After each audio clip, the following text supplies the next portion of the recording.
Religious freedom doesn't really exist in the Eastern European nation of Belarus. The country's ruler keeps tight control over all parts of society there. Now he's up for re-election, but you won't find him campaigning because he doesn't have to. Jennifer Wishon explains from Minsk. Belarusians are casting votes for their next president, but it's really just an exercise. Everyone knows who's going to win.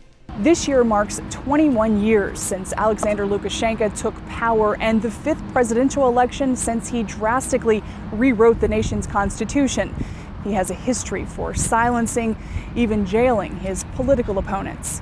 This time he's running against three candidates, but Lukashenko's major opposition leaders chose not to run. The major reason for this is that in 2010, 7 candidates were arrested after elections. So people are just not willing to risk their lives running for office. Valery Kavalewski is a Belarusian who used to represent his country as a diplomat to the U.S. He resigned when Lukashenko ran for a third term, violating Belarus's constitution. And 10 years ago, he found out how Lukashenko treats his political dissidents. You were jailed for 2 weeks, you said, in a KGB prison. Yes. Belarus is the only former Soviet country to maintain the name KGB, which to Americans I think sounds very ominous. It sounds very ominous to Belarusians too. Yeah. Because it retained the same practices, the same approaches, the same perception by the population that they're omnipresent and they're the mightiest organization in Belarus that can follow you and go after you at any point of time. It may be why few Belarusians have cross words about their ruler. I think that despite the fact that many people criticize Mr. Lukashenko for certain mistakes, he provides stability and security for our country.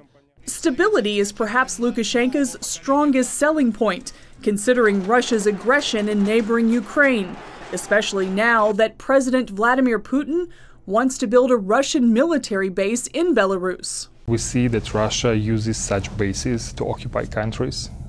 They annexed and occupied Crimea from Ukraine using the same approach. As part of his iron grip, the Lukashenko regime intimidates evangelical Christians. Any faith outside the nation's state-controlled Orthodox Church faces problems. But not everyone wants change. The Americans should stop listening to so-called political experts who think we don't have enough freedom. We have enough freedom, and I would personally shorten it a little bit. Why should Americans care what happens in Belarus? Belarus is strategically located. It's a gateway. It's located on this junction of Eastern and Western civilization. So this territory should better be kept peaceful. The winner of the election rules for 5, or in this case, 5 more years.